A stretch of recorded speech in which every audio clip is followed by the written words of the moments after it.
एक बार की बात है, एक शहर में एक भिखारी रोज भीख मांगता। मैले कुचैले कपड़े, जंग लगा कटोरा, सिर झुकाए चुपचाप बैठा रहता।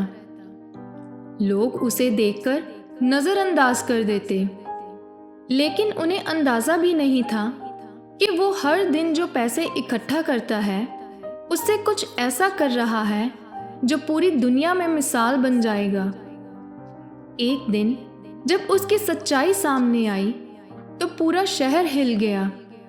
आखिर कौन था वो और क्यों उसने अपनी पूरी जिंदगी भीख मांगने में लगा दी? तो जानते हैं आगे की कहानी।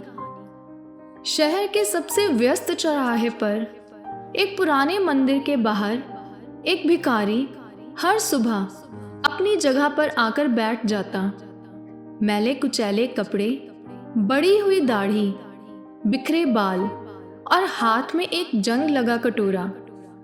लोग उसे बस एक आम भिखारी समझकर नजरअंदाज कर देते थे। कुछ सिक्के डाल देते, कुछ मजाक उड़ाते तो कुछ बुरा भला बोलते। अरे, जब काम करने की उम्र है अभी तो भीख क्यों मांगता है? लेकिन वह भिखारी चुप रहता। उसने कभी किसी से कुछ नहीं मांगा।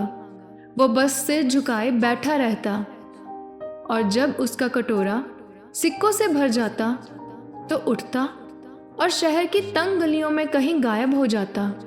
शहर के लोगों को उसकी इस हरकत से कोई फर्क नहीं पड़ता था, लेकिन एक छोटा लड़का जो मुश्किल से 12-14 साल का होगा, उसे यह सब अजीब लगा।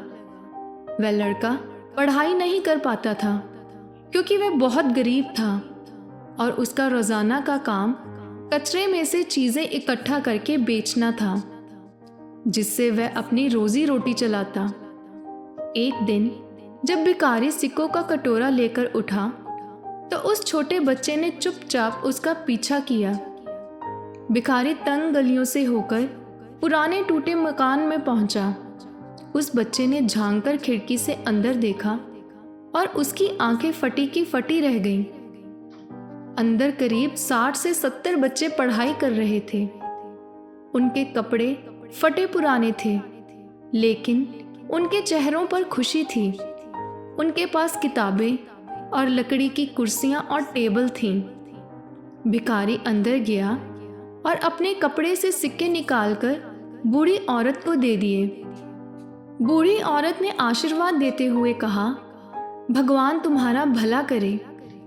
तुम्हारी वजह से ये बच्चे पढ़ पा रहे हैं। भिखारी मुस्कुराया और बोला, बस इन्हें पढ़ाते रहो अम्मा, यही मेरे लिए सबसे बड़ा आशीर्वाद है। वह छोटा बच्चा यह सब देखकर हैरान था। तो यह आदमी भिखारी नहीं है, यह तो गरीब बच्चों की जिंदगी संवार रहा है। अगले दिन उस बच्चे ने हिम्मत करके भिखारी से पूछा, आप कौन हो और ये सब क्यों कर रहे हो? भिखारी पहले तो चुप रहा, फिर एक लंबी सांस लेकर बोला, मेरा असली नाम विक्रमादित्य है।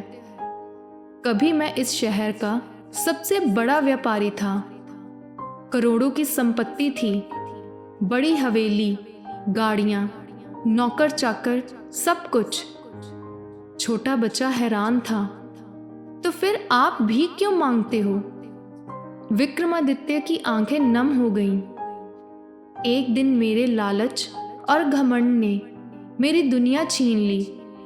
उसने बताया कि कुछ साल पहले उसने शहर के एक अनाथालय की जमीन जबरदस्ती हड़प कर वहां एक फैक्ट्री बनाई थी, लेकिन उसी रात फैक्ट्री में आग लग गई और दर्जनों अनाथ बच्चे जलकर मर गए। विक्रमादित्य ने खूब पैसे कमाए, लेकिन उसकी आत्मा उसे चैन नहीं लेने देती थी। जब भी वह आईने में अपना चेहरा देखता, उसे उन बच्चों की चीखें सुनाई देती। मेरे लालच की वजह से मासूमों की जान गई। एक दिन उसने सब कुछ छोड़ दिया, अपनी करोड़ों की दौलत त्याग दी और यह रास्ता चुना। अब वह भीख मांगकर उन बच्चों की मदद करता जिनके पास कोई सहारा नहीं था। एक दिन शहर में बाढ़ आ गई, कई घर तबाह हो गए और भिखारी के स्कूल में पानी भर गया। उसने अपनी जान की परवाह किए बिना बच्चों को वहां से निकाला, लेकिन खुद तेज बहाव में बह गया। जब लोगों को यह खबर पता लगी तो सारा शहर अस्पताल पहुंच गया। अखबारों में छपा, करोड़पति से भिखारी बने विक्रमादित्य, जिसने अनगिनत अनाथों को शिक्षा दी।